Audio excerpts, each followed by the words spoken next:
Jack in the Box by Jerry Jones, with Nigel Anthony as John, Nerys Hughes as his sister Anne, and Ken Cumberledge as Ted.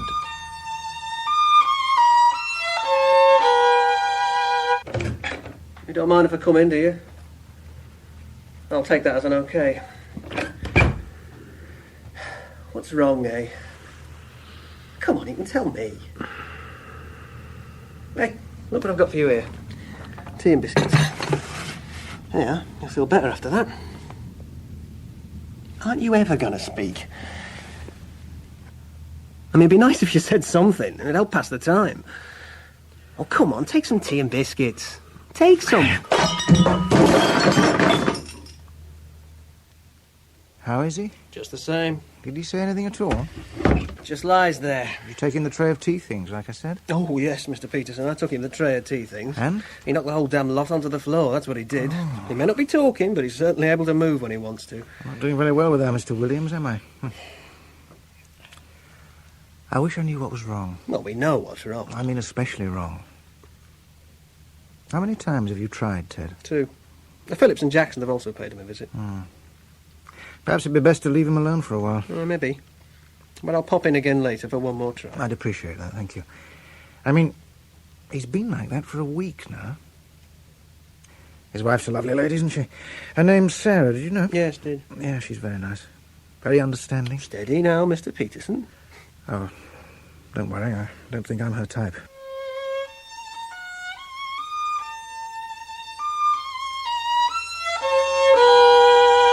They're worried about you, you know. Worried for you. Especially old Peterson. It's him who keeps asking me to pop in. Although we're all concerned, of course. Well, they don't like it, you just lying here. It upsets them. It upsets all of us. We don't like it at all.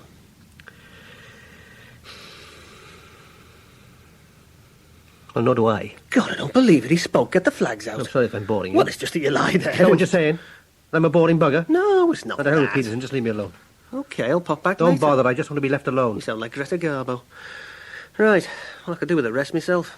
You're not the only sick guy in the world, you know. I'll see you later, perhaps. It's lovely out there. The lawn's covered in leaves. Oh, by the way, it was the 12th round. What? When Ketchell dropped Johnson. I heard you on the phone last week. You were talking to someone about boxing, and you said that after Ketchell dropped Johnson, Johnson got up and hit Ketchell so hard that 2 of Ketchell's teeth were stuck in Johnson's glove. Oh, they were? I know, but you said it was the 11th round, and it wasn't. It was the 12th. Are you... Round 12, October the 6th, 1909. If there's anything I know about, it's boxing. See you around. Yeah, no, wait a minute. Sit down. Oh, suddenly you want to talk. Well, if it's about boxing. You a fight fan? All my life. Got it from my dad, I suppose. Was he a boxer? Nobody could talk about it until the cows came home. Night after night, he'd talk about the great fights and then suddenly jump to his feet, say good night, God bless, and be upstairs and asleep in 10 seconds. When did he die? Well, let's just stay with boxing, shall we? Sure. I don't want to talk about my dad, that's all. Fine. But it was you brought up his name, remember? I'll tell you one thing now. He didn't mind the idea of dying. Do you? He said there was going to be a beautiful glow just before the end, and everything would be all right forever. What sort of a glow? Well, his description was something like that sun out there, only bigger and closer and really beautiful. I've seen flashes of it myself. Sounds a bit corny, really. Still, it is very beautiful out there. And in a few days' time, it will still be beautiful out there. But what will we be? I bet the gardener hates it. Gardeners hate autumn. So does my wife. If there's one thing she really hates, it's cleaning leaves from the garden. You're lucky you've got a wife to do it. You're not married then? No, not me. Not the type, if you know what I mean. Oh, you... Yes, that's what I mean. Oh, bloody hell. Well, don't worry, you're safe with me. I didn't know gays went in for boxing. Well, there you are, you see. We haven't all got limp wrists.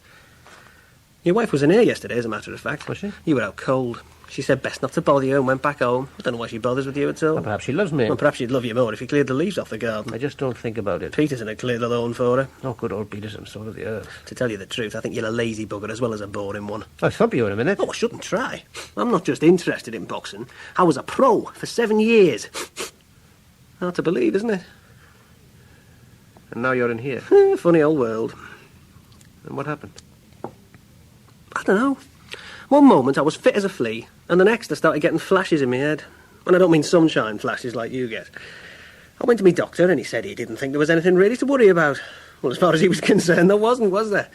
But 6 months later, and I'm here. 8, 9, 10, out! They're nice here, though, aren't they? I don't know how they keep it up. When did you come here? 2 days ago. Ted's the name. Ted Andrews. Mine's John. I know. Yes, very nice, kind, compassionate, all that. Well, they are. It's no act. I know, I'm just enjoying being miserable. Yeah, you're not bad. Look, Ted, I'm grateful to you all, but honestly, like I said, I don't feel like talking.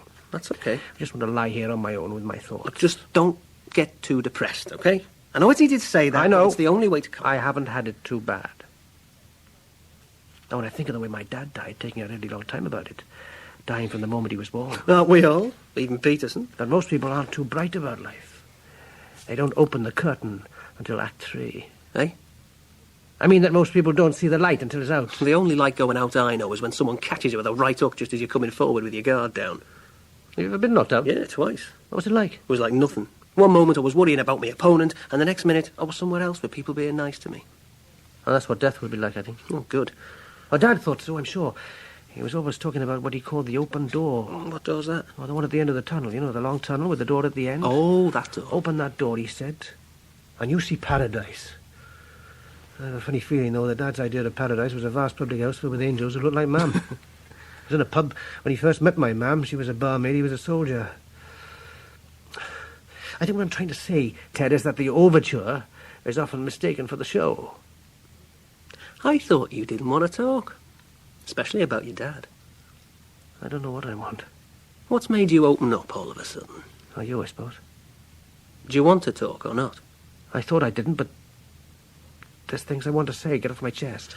Well, like I say, there's nothing on the It's telly. as though Mum and Dad were close and listening, and I'm hoping they'll understand. I don't know if I'm making any sense at all. Probably not. Do you want a drink? Yeah, thanks. I'll have some of that orange there. Right. Does Peterson really fancy Sarah? She's in her 50s, you know. No, he thinks she's God's gift. Anyway, he's no spring chicken. Well, if he waits a little, he can have her. No, I don't think so. He's gay too. Oh, he thinks it's a secret, of course. Oh, perfect. That's how she likes her men. Sleep in bed and great in the garden. Yeah. Here's your drink. Yeah. Cheers.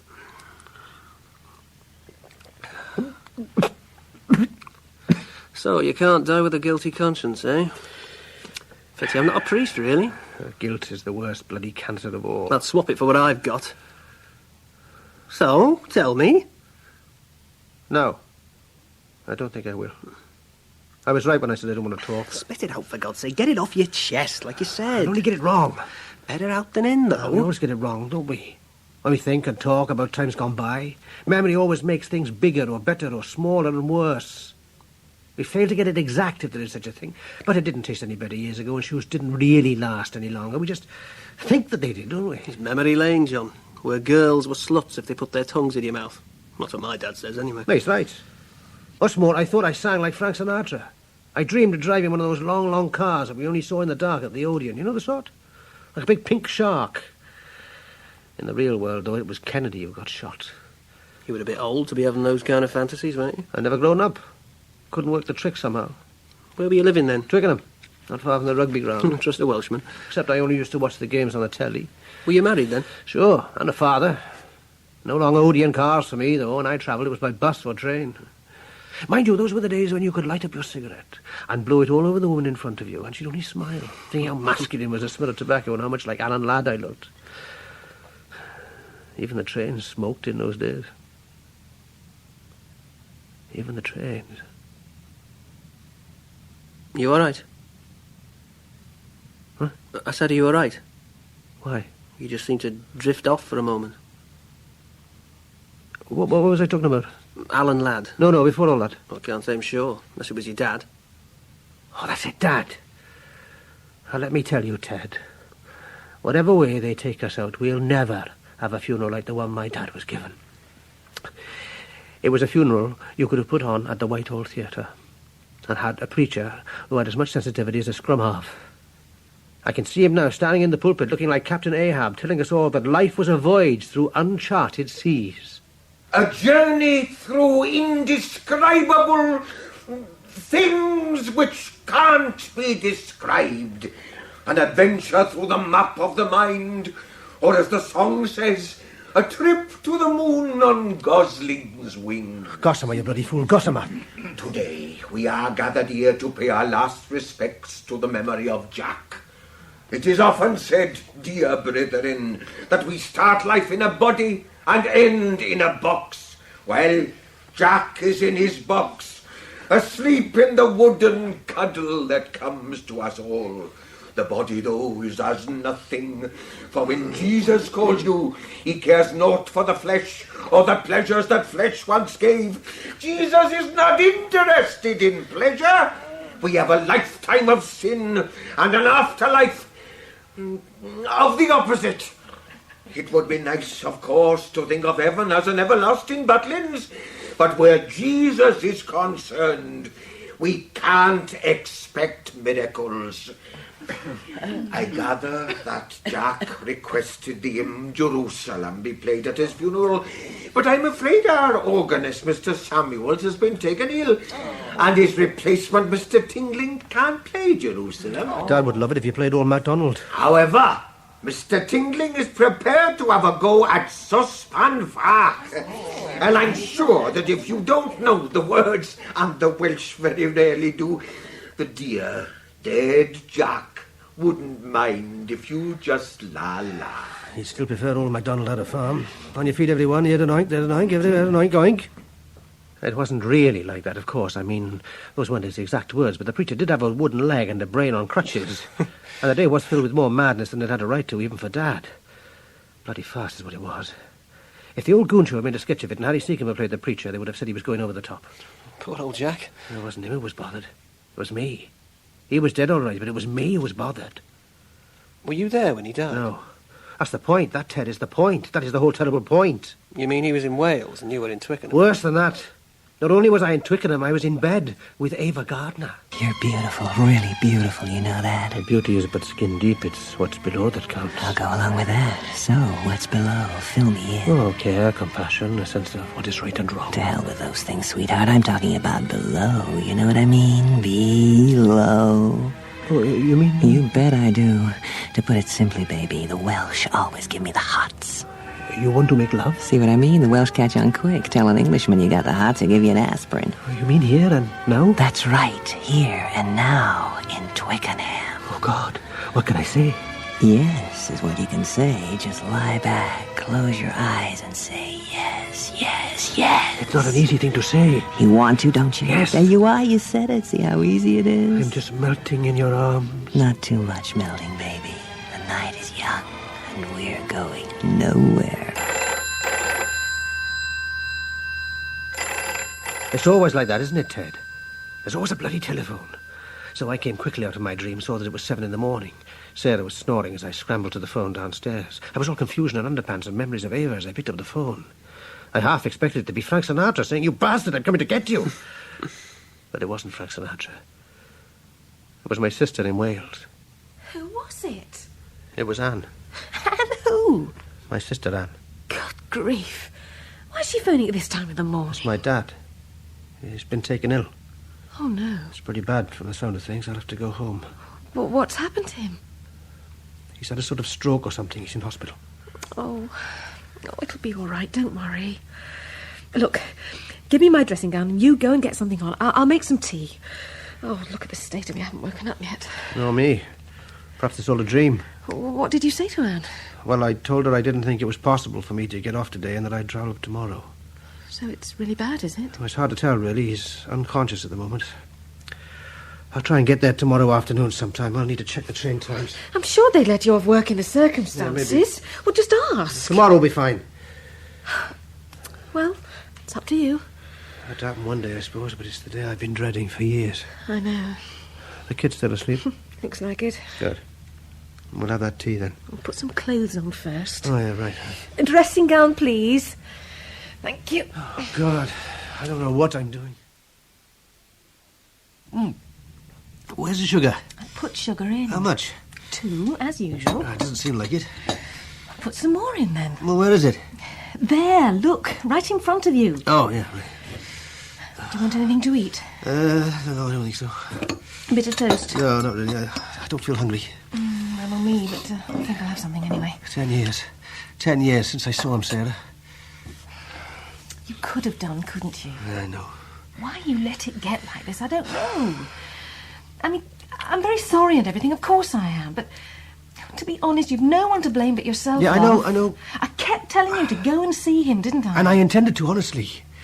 It's just that once I left home, everything was suddenly so different. I was happy for the first time. Look, I know all about this, don't I? God, this tea's sweet. I told you I'd put 2 sugars in. But it didn't taste as though you had. Look, all that happened was that you left home and you suddenly started mixing with people you really liked, and you didn't want it to stop. That's all that happened. Yeah, but I could have gone home for the odd weekend, though, couldn't I? Yes. Yes, you could. I'm ashamed of myself. Even if he's alive, he probably won't recognise me, and even if he does, what will he say? Hello, stranger. That's right. Hello, stranger. Better late than never. That's if he's being kind. Oh, I can't drink this. Do you want another one? No.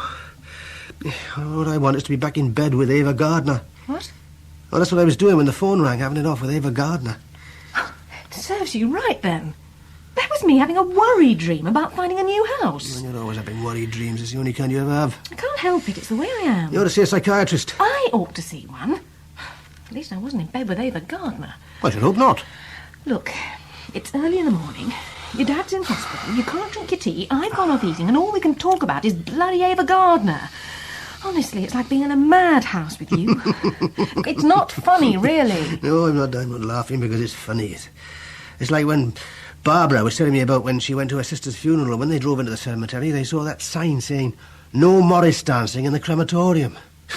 Well, I feel like she did, not knowing whether to laugh or cry or what. I'm scared.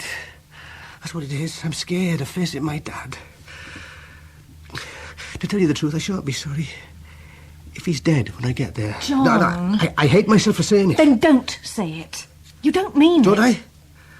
I wish to God I could just take him in my arms and kiss him to death. Well, what are we going to do now? 7:30 in the morning. Oh, I don't know. I can't think straight. I suppose we could think about what you're going to take with you. Oh, well, I've just thought. I'll have to take that terrible suit. Well, I told you to get another one, didn't I? I mean, he might be dead when I get there, and I'll need it for the funeral. I look worse than he does. Well, if you do have to wear it, you'll have to pray for weather bad enough to wear a Mac. I'm going to lie down for a while. You may as well do the same. There's nothing we can do at the moment. No, nothing to do. No Morris dancing in the crematorium. Come here. Give me a hug. It's me that wants the hug. Same thing. Oh, that's better. Oh. I haven't had a hug in the morning for a long time. That's the worst thing about you, actually. You're very mean with the hugs. But I'm good at correcting your spelling. Agreed. And a wonderful organiser. Oh, the best. And putter up of shelves. And gardening. True. Just the hugs. Well, nobody's perfect. You'll do for me. Aren't I the lucky one, then?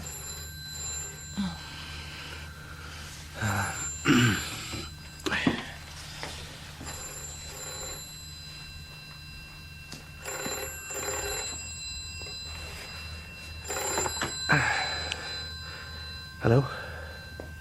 Oh, hello, Anne, love. Oh, no. When? Yes. Yes, sure, yeah. Sure. Yeah, well, that's something, isn't it? Yes.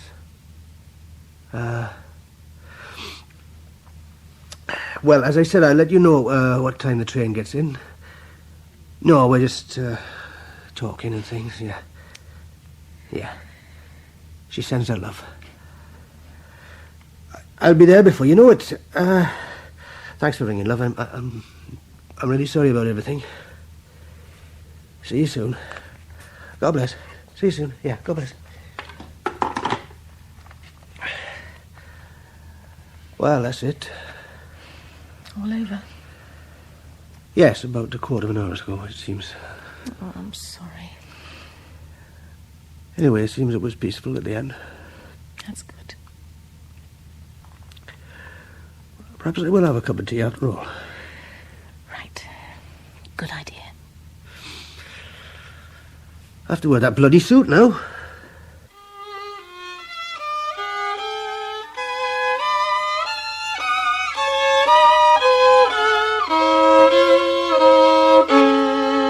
You all right? I was miles away, that's all. Sitting in the train going home to Wales. Smoky ghosts. That's right. Pictures of seaside places on the carriage walls. Oh, that was long ago, people behind glass. There I was, a married man and a father, and yet still a child, really, like in those pictures. Frozen to buckets and spades, standing in their black and white sunshine. No seasons for them. Certainly no funerals. You know, Ted, I just sat there looking at them, smoking cigarette after cigarette, and in my head I could hear my father's voice on the night before I left home. "He'll be back," he said to my sister. "Don't worry, he'll be back." She just sat on the sofa, crying her eyes out. Then up the stairs he went. At the top he stumbled and swore in Welsh, and burst into laughter at some private joke. It's the last I saw or heard of him, laughing at some private joke. What a life he had, living in the past, looking forward to its finish. When he was in his comforting cups, he'd sit back in the chair, loosen his tie, and talk of Jerusalem. He'd been there as a soldier in the First World War. Never got away from it, really. Is that why he wanted it played at his funeral, Jerusalem? No, Ted... Well, he didn't get it, though, did he? Saucepan Vach is what he got. I told you. Bloody lucky he didn't get happy birthday to you. Ted, I told you, it wasn't really like that. It was just something like that. Jerusalem was real, though. Oh, it was an experience you could talk about forever. The Church of Nativity, the Golden Gates, you could talk your head off. Like father, like son. Well, perhaps that's what had happened to the preacher at Dad's funeral. Perhaps he'd been talking to Dad. What do you mean? Oh, nothing. Oh, see, yeah. I've forgotten about the preacher having a wooden leg. Yeah. In the evening, after the pubs were shut, he'd stretch out in that chair of his, often never taking his overcoat off, and he'd say, "The Dardanelles," he'd say, "the Dardanelles, boy." It was either the Golden Gates, the Church of Nativity, or the Dardanelles, and my mam. My lovely mam just listened to it all for the 1000th time as she did her killing housework.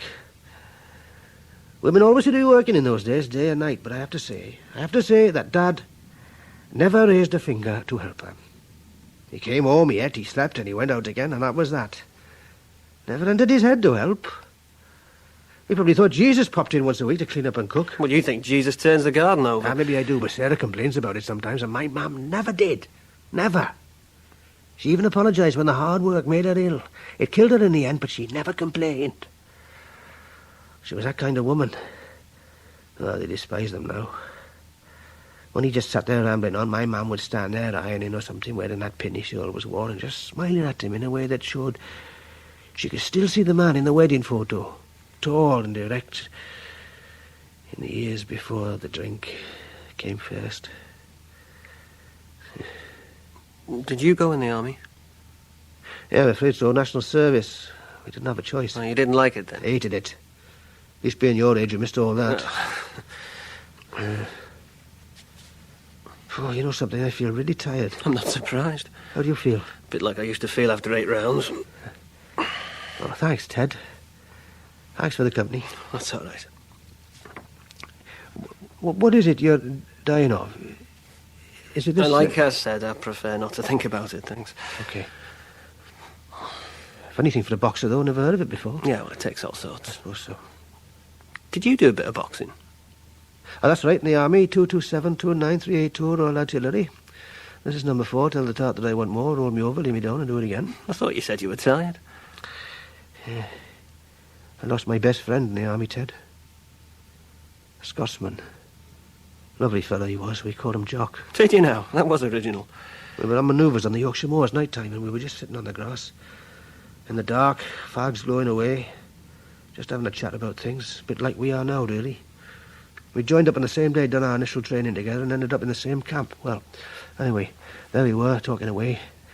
And suddenly, Jock stood up and he said he had to get back to his radar van. Off he went. And when he gone about 50 yards, there was suddenly this bloody great explosion. He'd trodden on one of the mines that we'd all been assured had been cleared. That was the end of him.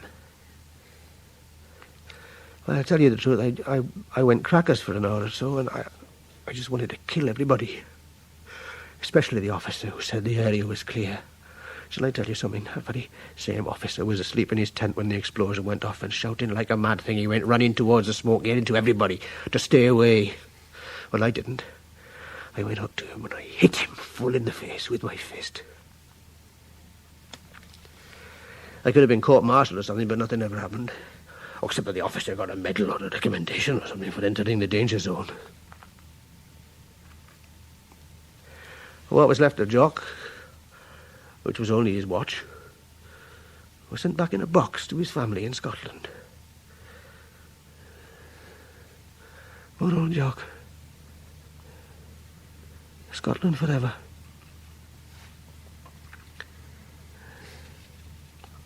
What about you on the train to Wales? You still want to talk about it?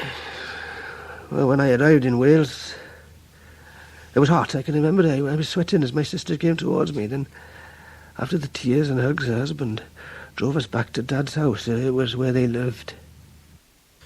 It's really strange, you know, being back in this house after all these years. It feels haunted. Not just this living room, the whole house. It is. I mean, it really is. I believe you. You know the bedroom above us? The one that Grandad and Gran died in? Well, that's haunted worse than a lot. In what way? I sometimes hear Gran's voice coming from the room, calling out, you know, like she did in those weeks when she lay ill up there. I never go in that room unless I have to. What a place this is. Hardly Sunnybrook Farm, is it? Mam died here, of course, in this very room. And our sister. Been too many deaths in this house. I'd be glad to get away from it. Once we've sold this house and all the money's sorted out, Tom and I are going to buy a place of our own. Well, how is Tom? Didn't look too good in the car. Well, not surprising, considering he only came out of hospital yesterday. Bloody hell. Be nice to hear some good news. He's just had a big stomach operation. He's still supposed to be in hospital, but he insisted on walking out so he could drive you here from the station. With your brother coming from London, he said, he won't be the kind who travels on buses. God, no wonder he said he was tired and went to bed. What a character. Exactly. People often say, Anne, you've got the sort of husband who would kill you one moment and die for you the next. It's true. He'll be coming down again soon. We're not staying here tonight. Tom can't stand the place any more than I can, so I'll be staying with him at his mother's place, and you'll be staying with Bill and Pat Evans. They're friends of Tom's parents. We'll only be about half a mile away from each other. Bill knew Dad very well. You like Pat, she's full of fun. Oh, well, we could do with a bit of that, couldn't we? We'll go out and get some fish and chips soon, OK? The old Neptune shop's still there. Lovely. What was Dad like towards the end? He just lived in a world of his own. For the last year, he didn't get out of bed. He said he didn't want to move about because there were flames in his slippers and ghosts on the landing. He was probably right about the ghosts. Just after you left home, a woman by the name of Avril knocked on our front door one evening, and when Dad answered it, she said, "Hello, Jack, remember me?" "Never seen you before in my life," he said. "Well," she said, "you're the father of my child, and it's time you helped out with some money." Well, Dad just slammed the door in her face. She kept knocking and knocking and shouting through the letterbox, but after a while she went away and never came back. Well, she must have been crackers. Very likely. But she didn't say how old the child was. And let's face it, Dad was always very popular with the ladies. God knows why, but he was. There was just something about him they loved. Yeah, they should have asked Mam what he was like. Perhaps they'd have changed their tune. Oh, they all knew about him, all right. It just didn't seem to make any difference. He could make them laugh, I suppose. And women like men who can make them laugh. It's sad, you know. Lots of people enjoyed his company, but there was never anyone who could make him laugh. Funny to think of him lying somewhere now, not waiting to be buried. I wish I'd come home a long time ago. I wish you had too. It just got harder and harder to do it, and I was scared of facing him after all that time. He always talked about you. Well, You know, when I phoned you, and you said you were coming home, I phoned the hospital and asked them to tell Dad that you were on your way home. And when they phoned me back shortly afterwards to say he'd died, the nurse told me they told Dad you were coming home, and she said... No, don't say anything, love, please. I don't want to know. John, it's just going to haunt me, Anne. Haunt me for the rest of my days. I'll go wake Tom up, and we'll go out and get those fish and chips. Oh, this room is so full of memories. Ma'am sitting in that chair knitting and fat, with a heart of gold. Oh, yes. She gave out so much love, so much. And Dad sitting over there under that picture of camels crossing the desert, talking about the First War. What was the First War? The Dardanelles. Yeah. And you two coming in here one day after school during the time that both Dad and me were on the dole. And there was no food in the house. I was sitting on the settee, and you came in with a sweet that someone had given you at school, and you broke it in half so that we could share it. Ghosts all over the place. By the way, we've got to go and order a wreath tomorrow. We'll pick you up at Bill and Pat's after lunch. You're having lunch with them. Yeah, OK. It's hard to imagine a house without any food in it now, isn't it? No food at all. Even the poorest seem to have food now. Thanks to the Conservatives. Never had it so good. It was bloody Conservatives who kept people like us in the mess we were in. It's a good job Dad didn't like to hear you praise the Conservatives. Oh, he used to say to me, I don't care what you do as long as you don't vote Tory. Do that and you're out. This very day I can't go into a polling booth or feeling Dad at my shoulder pulling my pen away from the Tory candidates. I only meant perhaps it's because of the Conservatives. I don't really know much about politics. Yeah, well, people who don't know much about politics end up having to share their sweets. Now, you're not a Tory, and you're just a lovely girl. And now I'm going to share my fish and chips. No, I can pay for the fish and chips, they're on me. Right. What do Bill and Pat do? Oh, Bill's a painter and decorator, and Pat works in the library. Hello, love. Have a nice sleep. God, it's bloody spooky up there. Well, we went out and brought some fish and chips back and scared each other with stories of ghosts and whatnot. Poor Tom was holding his stomach with laughter and agony, and he kept saying his stitches were coming apart. There was no pitch black outside. And suddenly there was a knocking on the window. We all froze in fear, but it was only Anne's friend.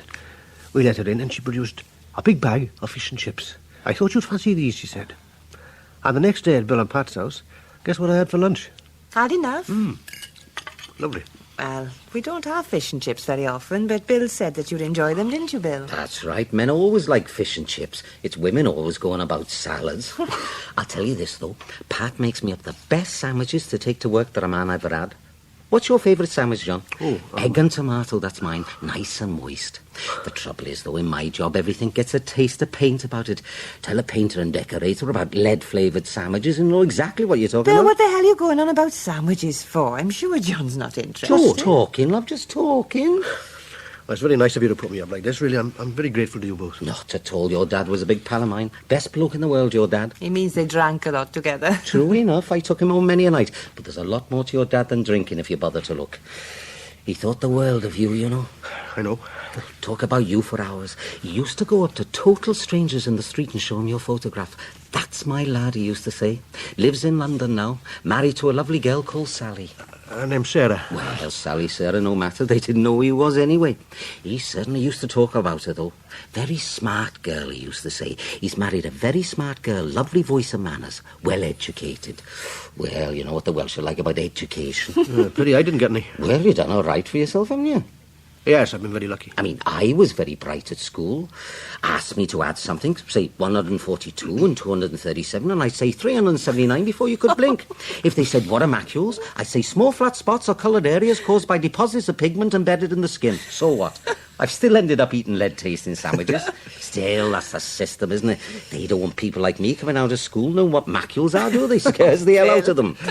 What they want us to know is how to make bloody car parks. Still, come the revolution. Well, you're not a communist, are you, Bill? As far as Bill's concerned, if you haven't got a suit, you're a communist. Oh, well, you can have my suit any time. No, thanks. I'll stick with my lead sandwiches. You haven't seen my suit, have you? I don't need two suits for the silly. I'm too bright to conform with idiots. I wouldn't be seen dead in a suit, not even at my own funeral. Well, you married me, so you must be pretty bright. True. Anyone who works in a library has to be good news as far as I'm concerned. Mind you, John, I think she loves books more than she loves me sometimes. No doubt about it. Listen to her. You're like me, John. Books are for table legs. Books are wonderful. They're such lovely things in themselves. Just to hold a book in my hands, to feel its shape and texture. It's a real joy to me. See what I mean? She gets all sexy about the bloody things. Dad never read either, except for newspapers. And then only the sport. And then only the boxing. And then only there'd been a knockout. Oh, that'll be Anne. Ah, right then. It's wreath choosing time. Listen, why don't we go out to a pub tonight, all of us? Cheer ourselves up. Drink ourselves daft, eh? I think Dad would approve of that. Good. Then it's on. Hello, can I help you? Hello, my name's Anne Williams. I phoned you yesterday about choosing a wreath. Oh, yes, that's right. Well, it boils down to a choice of two, actually. That sort or that sort. It's not much of a choice, is it? Which is the most expensive? That sort. Well, it'll have to be that sort, then. Can't skimp on Dad's final flowers, can we? Well, we only have one Dad, don't we? When do you want it for? The day after tomorrow, is that all right? Ah, that's fine. Your brother and sister? Yes. Oh, it must be a very sad time for you, very sad. Yes. Would I know your father at all? It's possible. He's lived here all his life. Lots of people do seem to know him around here. Oh, what was his name? Jack. Oh, dear, there's a lot of Jacks. Oh, this is Jack Williams. Jack Williams? He lived in Colwyn Avenue. Jack Williams? From Colwyn Avenue? Yes. God, of course I knew him. Of course I did. Well, that's him. Oh, dear, is he dead? If he hasn't cancelled the wreath. John. Everybody around here knew Jack Williams. A lovely old man. Loved to chat. We haven't seen him around for quite a while, though. No, he was bedridden. Oh, they're sad. Oh, poor Jack. Oh, well, comes to us all, I suppose. Anyway, thanks for your help. Oh, he used to talk about you, you know, all the time. He was very proud of you. So I believe. Oh, yes, said you were married to a very nice girl, an English girl. Oh, teacher at university or something. Well, actually... Yes, he was very proud of you, very proud indeed. Always showing photographs of you. Even though it was my sister who looked after him all the time he was ill. Loved both of you.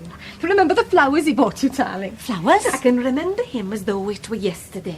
Standing just there saying, I want the best bunch of flowers you've got. It's my daughter's birthday. Well, I never got them. Oh, you must have forgotten. I never got them. I wouldn't forget a thing like that. Oh, that's odd. He never paid for them either. Come to that. He just reminded me. Yeah, I think we ought to be getting along. Nice meeting you. Right. Anyway, you can be sure we'll make a really special job of the wreath. Really nice. Oh, fancy poor old Thank you. Jack. Thank you. Oh, it was a pity he didn't come early in the week, though. It was double green shield stamps.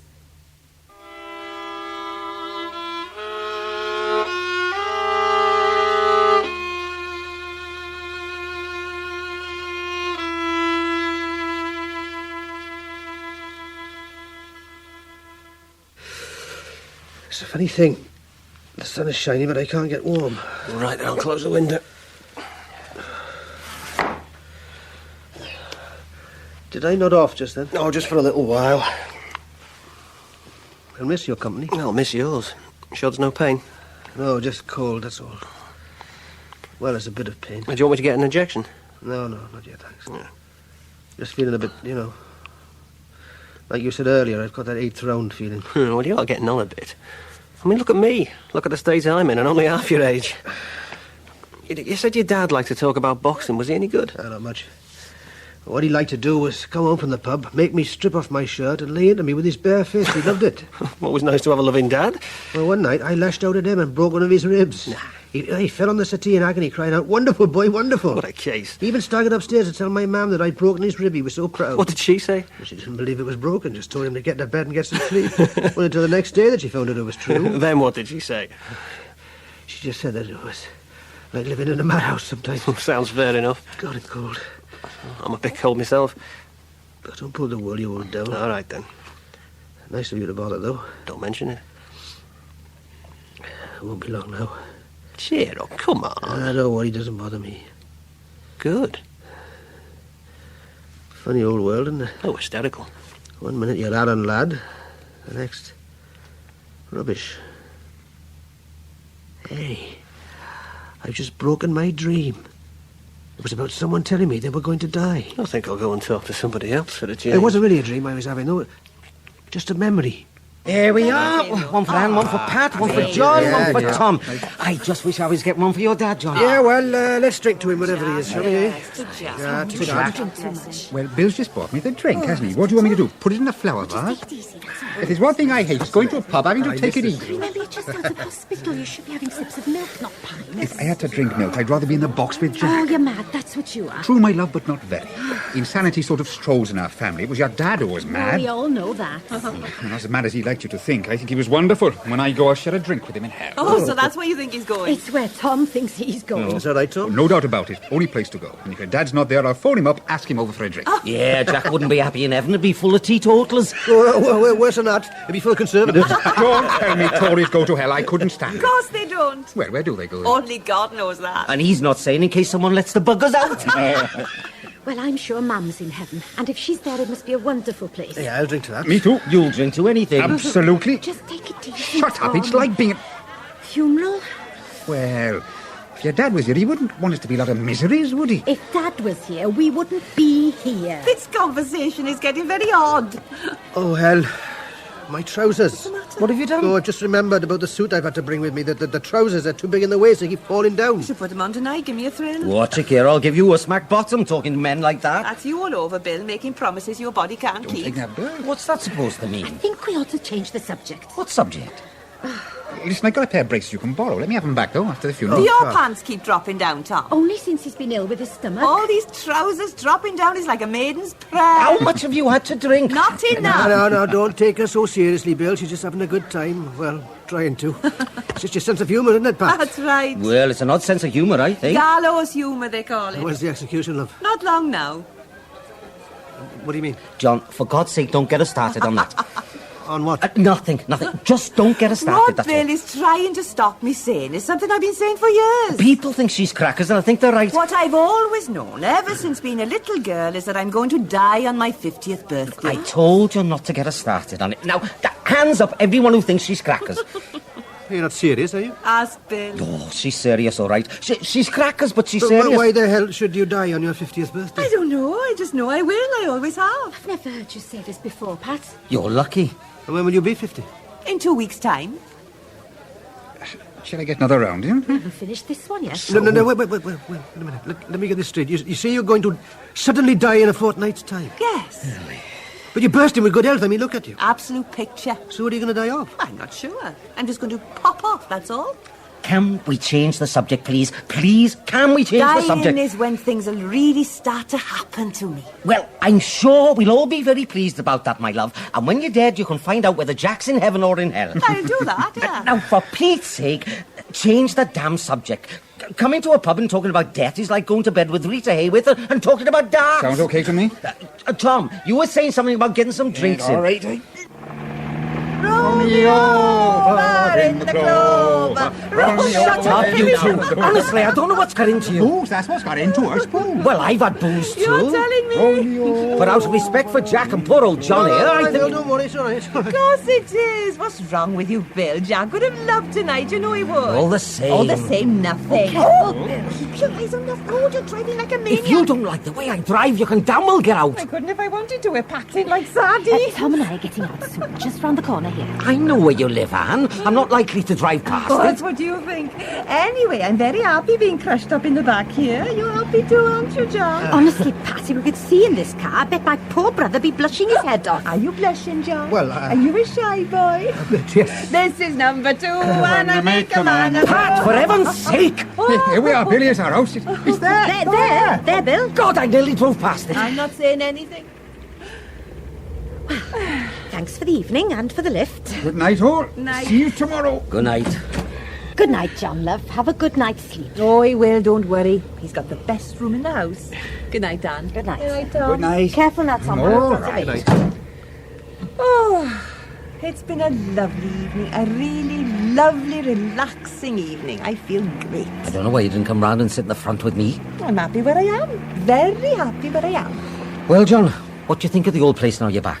Quite a few changes. None for the better. Even my old school's gone. I couldn't recognise the area. I know, just a bloody car park now. What's the life of jobs around here these days? Pretty bad, but there's usually work around for painters and decorators. That's why I took up the trade. Mind you, come the revolution, there'll be work for us all, right? That's right. It's a disgrace what's happened to this place since the war.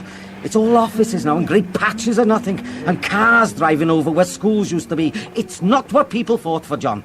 Still, who gives a toss about people these days? Never mind, so me home, put the revolution to bed for the night.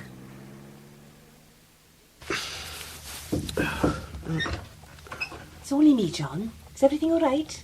Excuse my nightdress. I was just getting into bed when I thought I'd better check with you. Check what? That everything's okay. The room and everything, you know. Oh, yes, fine. I was just about to get into bed myself. To tell you the truth, it's the best bed. I often sleep in it myself. Is Bill asleep? Snoring his head off. The capitalists can all relax. Yeah, well, I'll be the same before long, I guess, snoring away. Well, I just wanted to see that everything was all right. Yes, really fine. Thanks for everything, Pat. You're a lovely lady.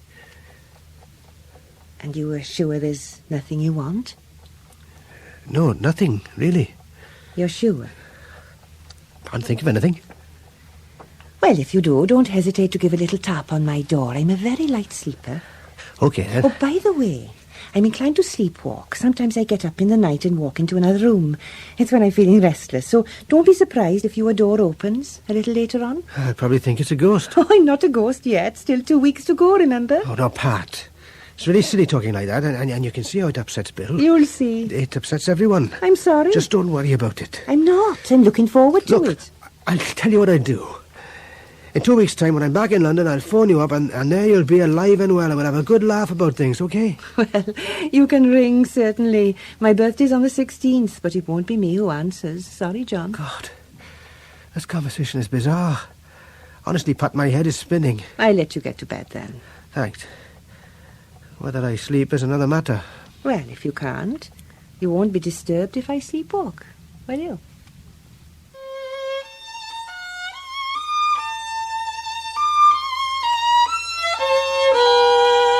What happened? Oh, you were talking away as usual and you sort of drifted off into sleep again. Didn't look too good, though. Seemed to be in trouble, so I got some help. They fixed me, did they? Yeah, you'll be all right now. Hey, careful. Well, when did I drop off? I mean, not long ago. Well, about an hour. You haven't been here all the time, have you? Nah. Went back and joined some of the others, but they were talking about books. Got a bit bored. Hey, did you make all that stuff up? What stuff? You know, about you and Pat and her coming into the bedroom and everything. Oh, I said all that, did I? Yes, you did. Trouble is, you seem to have a problem separating fact from fantasy. Or should I say you have no problem separating them. I'm not sure whether it's because you're ill or Welsh. They're not really true, and they're not lies either. A bit like life, really. Well, I know the difference. Liar. I do. Believe me, Ted, most of the troubles in the world are caused by people who believe they have the fact. Are you saying there's no such thing as a fact? Absolutely. And that's a fact. I think I'll go back and listen to them talking about books. Well, Pat thought books were wonderful. Just to hold them sometimes. Did she come back into your room? No. Well, just as well she didn't, then. I'm one of those Welshmen who dreams of illicit sex after praying it doesn't happen. I went to sleep and suddenly it was morning and Pat was downstairs in the kitchen singing away and cooking breakfast. Big fry-up for the three of us. For all the world as though... What's the matter? I don't know, really. I just feel odd. Well, you look all right. Thought you were the big lad for truth. I mean, you don't look any worse. Small comfort. It's probably the stuff they gave you. I'm so tired. Well, you talk too much, that's why. Poor old Ted. Everywhere he turns, boredom. Look, it's all right. I'm not bored. You said I talk too much. I didn't mean it. Having trouble separating fact from fantasy, are you? Oh, very smart, Mr. Well, Williams. I'm glad you're not bored. At least I'm glad you're not saying you are. Good. I don't want to stop now, you see. Who's stopping you? It's good having you around. Well, it shows how bad things are when it's good having me around. You make me feel like those days as a kid, when I lay on my back in the sun and all the world was seagulls and sand and big white waves. Good for me. And when the sun went down, there were sandwiches for tea in front of the wireless.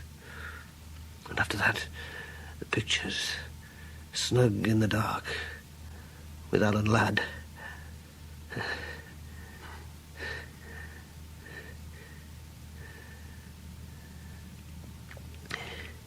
You feeling better now? I was just thinking of the day of Dad's funeral. I'm sorry I spoke. There was rain in the air, and I was glad because I could wear a mac and it covered my suit and the awful braces that Tom had lent me. 3 black cars. Dad in front, of course. In the middle car, my sister and myself and Aunt Gwen, who couldn't stop crying. In the third car, bringing up the rear, collection of relatives. I remember asking to upset herself, and her saying, "One by one, the ones I care for are taken away. Take it easy, Aunt. One by one. Don't get too upset. We work and struggle all our lives. For what? Well, that's the big question, Auntie Gwen. What is the big answer? We go to a better place. Well, I should hope we do. If heaven isn't better than Galway Bay, there'll be some questions asked. Dad would sure we'd all go to a better place. Well, he'll soon find out, bless him. I'm sure he's happy, Aunt Gwen. He was a lovely man. Not that I've seen much of him in the past few years. It's been 25 years, actually, Aunt Gwen. Time goes so quickly, suddenly so many funerals. Poor Jack, he was a gentleman and so kind and so thoughtful. Well, Ma'am loved that, all right, but I think she might have a different story. Wives always have a different story, but your dad was kindness itself to me. When my husband died, it was your father who got me through it all. After the funeral, he came back to the house, stayed with me after everyone else had gone. We talked for hours. He was a wonderful talker. He really took my mind off things. I've never heard about this. In the evening, he went out and brought a bunch of flowers and a bottle of whiskey. I'll tell you something, shall I? Your dad was the first man ever to get me drunk. I'd always been against drink, but your dad said at times like this, Gwen, it's the only way. Drink takes away all pain. And he was right. We talked and drank, and after a while everything became different.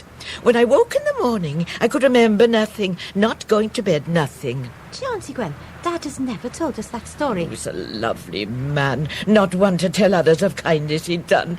And he always talked with love about you as children. What did he say about Ma'am? Not much. Sounds more like Dad. But I'm sure he loved her very much in his own way. And talking of children, about 9 months after the funeral, I gave birth to my lovely son, Danny. Although my husband was dead, I thanked God with all my heart that he'd made it possible to conceive just before he died. I was so happy and surprised as well, because I couldn't really remember it taking place. Just if you're thinking what I'm thinking, keep your mouth shut. Oh. What happened? Oh, the hearse just crashed into that van. No. What the hell are you playing at? Are you blind or something? You nearly sodding killed me. What's your language? I happen to be in charge of a funeral procession. Yes, and it was very nearly my bloody funeral. Bloody, is it bloody? What are you trying to do? Rustle up trade? Could we have a little respect for the mourners behind? Bugger the mourners, come on my van. Surely we can settle this. We can settle it now. There are people in the car behind me who happen to be in a very distressed state. Are they? Well, they're not the only ones in a distressed state. And when my boss sees the van, he'll be in a distressed state. Put your window down. I want to have a word. And make it quick. It's wet out here. This is it. Look, can't you see this is a funeral, for God's sake? Of course I can see it's a funeral. I'm not blind. It's that driver over there who's blind. Didn't you see what happened? No, I didn't. What, none of you? Oh, mine's happened to be occupied with other things. Look, you're not the only ones with a death in the family, you know. It's happening all the time. We've all got our problems. How dare you speak like this? How dare you? You're an evil, evil man. I wasn't talking to you, Mother Riley. It was your fault anyway. What? You came out of that side road without looking what you were doing. Oh, suddenly you did see what happened. Yes, I did. Very convenient. It's the truth. It's a lie, and you know it. For one thing, the windows are all covered in bloody rain. Oh, this language. Your poor father must be turning in his coffin, John. So, it's your father, is it? Yes, it is, and I wish you'd just leave us alone. Who was he? Anyone I know? I doubt it very much. Jack Williams was a gentleman and very choosy about the company he kept. Jack Williams? Oh, bloody hell, is that who it is? God, I heard he was dead. You do mean Jack Williams from Colwyn Avenue, don't you? I'm afraid we do. Oh, Jack, he was an old pal of mine. We used to have many a drink together, Jack and me. In fact, he still owes me a fiver. Yeah, well, if I give you a fiver, will you go? No need. I mean, I didn't know it was Jack in the box, did I? Anyway, my argument was with the old misery-faced driving the house. Will you please go, you horrible man, and take your filthy tongue with you? All right, seeing as it's Jack, we'll say no more. But if it had been anyone else, there would have been blood spilled today, and I don't mind telling you. Look, can we now get on with the funeral? I'll go. Thank you. Providing my van starts, of course. Tell me, darling, did you really see me coming too fast out of the side road? Yes, I did. You got sharp eyes, haven't you? Huh? Right, I'm off. On with the show. Forget about the fiver, Jack. Have it on me. Anne, you didn't see him come out of the side road, did you? Of course not. It seemed obvious he did. I didn't know you could lie like that. Neither did I. Your father could never lie. Remember what I said, John? Keep your mouth shut. Is that a true story? Well, you have to read between the lines. Oh, I forgot to tell you, your wife phoned again. What do they say to her? The usual. Holding my own or something equally rude? Something like that. She'll be coming later on. Yeah, well, she's going to be all right. It's easy for me. All I've got to do is die. I've enjoyed listening to you, John. Thanks for being here. I wasn't going anywhere. Well, thank God we don't live in America. No one can die there, not at those prices. Old people have died here, jogging around in tracksuits, hoping God won't spot them. If only they knew what a friend God was. There's a poem about soldiers being shot in the First World War that ends, "Some say God caught them, even before they fell." That poem was a favourite of my dad's. Oh, that reminds me. What now? Dad fell in the graveyard. What? Well, his coffin did. Yeah, you're making it I'm up. not honest. What the hell happened? Well, as they were wheeling the coffin along the bumpy part of the grave, they stumbled, and the coffin fell off the trolley into the bushes. Oh. I hope God caught him before he fell. We walked away from the cemetery. My sister and I were supporting Aunt Gwen, and the relatives following behind looked as though they didn't know where the hell they were. And I'm not surprised. Well, that's about over, love. Now what? Well, I'm off back to Sarah and the children and the world of God knows what. And I stay here among all the memories. Me and the ghosts. You think this place is really haunted? Of course it is, you know it is. Yes, I guess I do. It'll be haunting us until the end of our days, you'll see. So what now? We'll be like Asquith, we'll wait and see. What do you want to do with your life, I mean? Oh, go and live in Beverly Hills with Tyrone Power, something like that. They didn't deserve you. I'll tell you something I've always wanted to do. Do you remember, as kids, we went to the fun fair in Rilford? Oh, I sure do. That was our Hollywood, wasn't it? And Mum saw us off on the shadow with tears in her eyes as though we were going to America. Yes. She waved and waved until we were right out of sight. We were only going for the afternoon. And you bought her a monkey on the stick, remember? You were so thrilled with it. Couldn't wait to give it to her. And then you went and left it on the shower coming home. You were so upset. Mum remember? didn't mind, though, did she? She was just so pleased we were back safe and sound. I've often thought about that fun fair. I've often thought that is where I'd like to work. A bit different to Beverly Hills. Not much. No, perhaps you're right. It's hard to explain why I feel the way I do about it, but I've been back there once or twice in the past few years, and I always feel happy there. Well, let's say it's a place where I don't feel too sad, if you know what I mean. What would you do there? Don't mind, really. But I think if I had a choice, I'd like to be running the children's train ride. I'd just like to spend all day in that box that's like a little house. I could just sit there by myself, looking through those little curtains, taking the money, sending the children round and waiting for them to come back. Well, I wish you luck. You deserve it. Of all people, you deserve it. Don't worry. I'm like Mum. Long as there's love, to hell with the monkey on the stick, right? Oh, it's a funny thing, being a part of other people. It hurts. It's nice, though, isn't it? Oh, I don't know what it's like. I mean, I don't have the words. Funny coming from you. If nothing else, you always have the words. Sometimes words are no damn good, no good at all. Do you have to go home tonight? I can't take any more time off, love. Do you wish you could? No, don't answer. It's all right. It's been lovely having you back again. I'm really going to miss you. Well, I've never really stopped. Perhaps things will get better. Perhaps. I haven't been much of a brother, have I? Well, I haven't. Nor a son either, leaving it all this time. If you weren't much of a son, why did Dad show you photos of strangers in the street?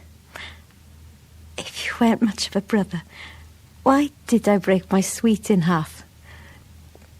I love you. Mum would have been so proud of you. Come on now, no tears. Well, and love, maybe I haven't got the words, but I know, it's all right, really.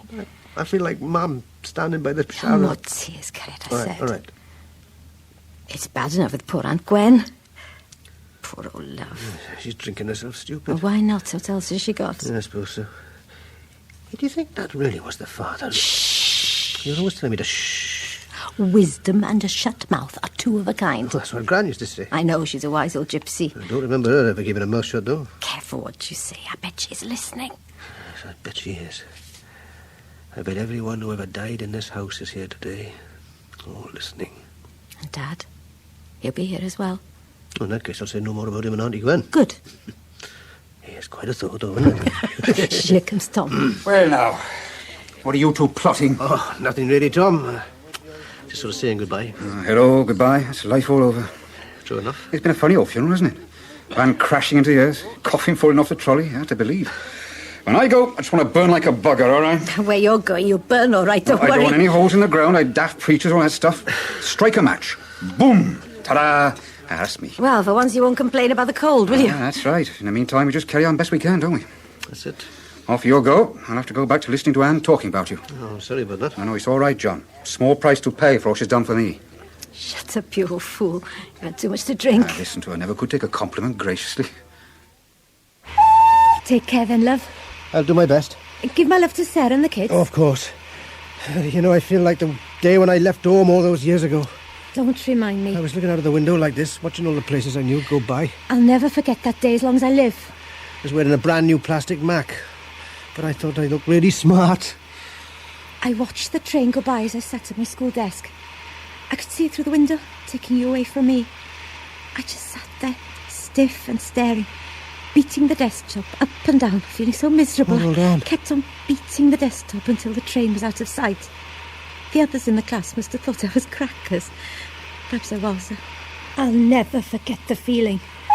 I'll try not to make it so long this time. Goodbye, God bless. Goodbye, Tom. Thanks for everything. That's all right. Look after yourself. Hey, you've still got my braces. Oh, Tom. Oh, God! They're still on my trousers in the suitcase. Doesn't matter, send them for a No, it does matter. Only ones I've got. Quick, get them out. I can't find them. Quick. Run alongside the train. That's it. Oh, hurry up. I'm doing my best. God, my stomach hurts. Oh, I got them. Here we are.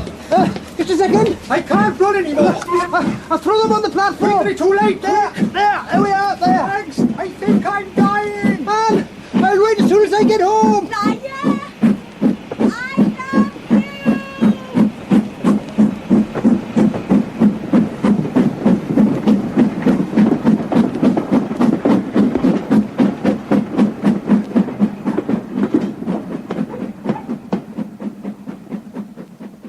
Those braces must have been very important to him. Anne wrote to me sometime later, and she said he never wore them, ever.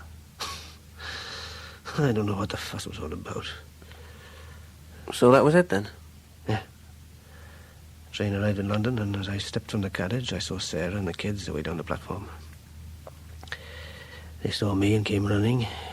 We were a family again. Glad to be together. I'd be more dad than son now, moving on to God knows where, playing the part as best I could before I was only remembered sometimes in old photos in wallets at the back of drawers. Well, it's more than will happen to me. Is that the end of the story then? Yeah. John? What? Is that the end of the story? What? You okay? You still with us? I feel I'm made of cloud, white and bloodless, floating free. I wish I felt the same. Jumble it as we will. It's all in the stars. What is? She called me a couple of times to say it was on the table. Who did? Sarah. She kept calling. What was on the table? It was 2 weeks after. After what? There you are at last. It'll be cold. It's been on the table for... What's wrong? I was just trying to phone Pat. Couldn't you get her? It was Bill who answered. She's dead. What? Died yesterday, Bill said. She just went out in the morning, had her hair done all special, bought a new nightdress, and then came back home and went to bed. When he went to see her sometime later, she was just lying there, dead. God, how awful. What was wrong with her? I can't believe it. Well, she wasn't old, was she? 50. Yesterday.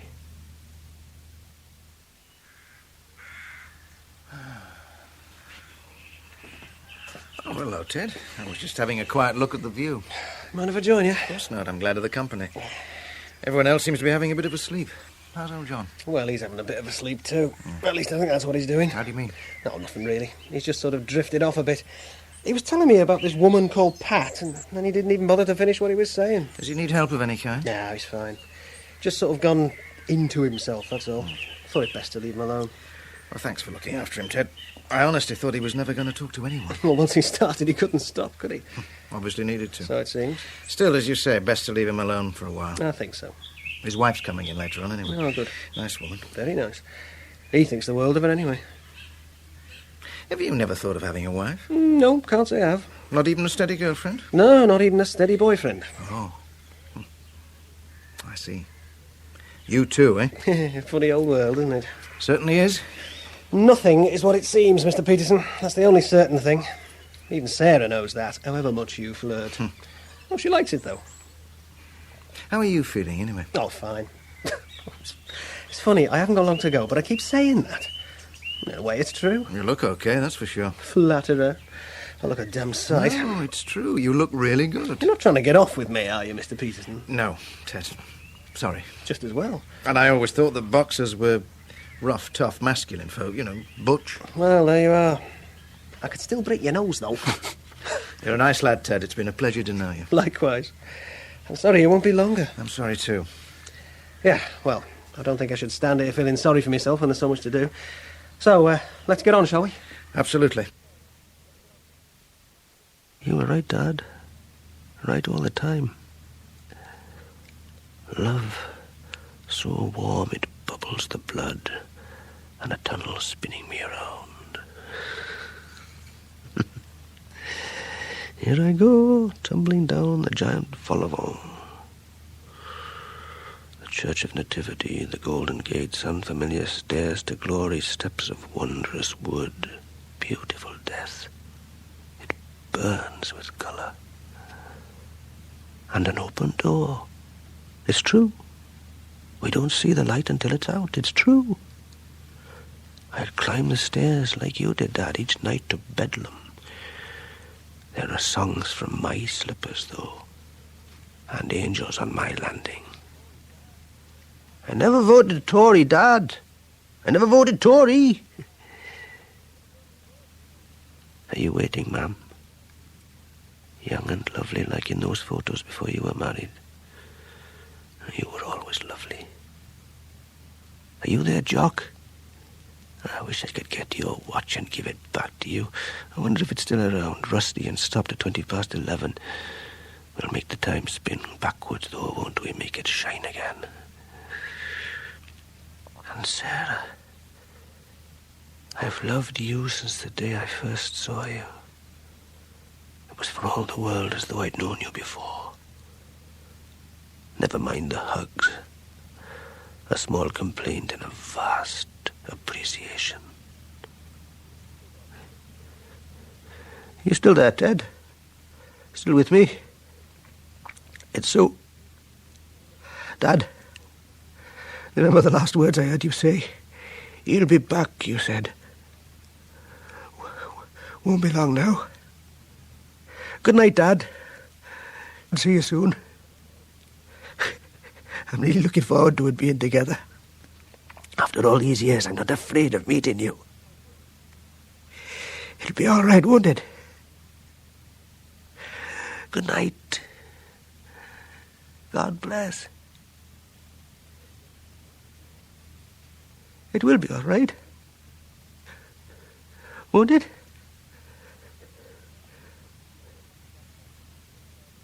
Do you know much about gardens? You can't say I do. A garden says it all. Well, I'm sure you're right, Mr. Peterson, but to tell you the honest truth, I got my pleasure sitting in pubs.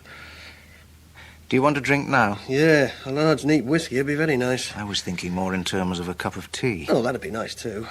Thanks. Right. I'll go and get some. I'll call in on John as well, just check that all's well. Oh, I shouldn't bother. I have a feeling he'll be miles away by now.